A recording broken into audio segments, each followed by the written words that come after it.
So, hello mga kaamag. 1, 2, 3. After 1 week na nabili natin ng ating fruiting bags kay Ate Hazel from San Mateo, meron na nga tayong nakikita mga pinheads. Talaga naman kinilig ako nung makita ko itong mga to.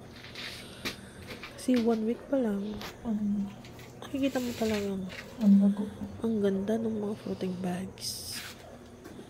O, diba? Ang gaganda. So, 2 to 3 days pwede na i-harvest yung mga yan. Yung iba pa nga sumisilip pa lang katulad ng isang yan. So makikita nyo Mag-focus. active sila kasi maganda yung panahon ngayon dahil malamig lalo sa madaling araw. Tapos pag umaga wala masyadong araw, hindi makulimlim ang panahon.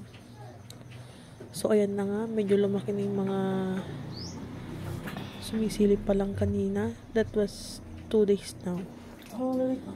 Mula nung sumilip yung pinheads, ayan na, lumabas na sila, nagfo-form na. So bukas pwede ko nang i-harvest yung mga yan kasi 2 to 3 days na sumilip na ganyan siya kabilis lumaki. Bukas pwede nang i-harvest yan.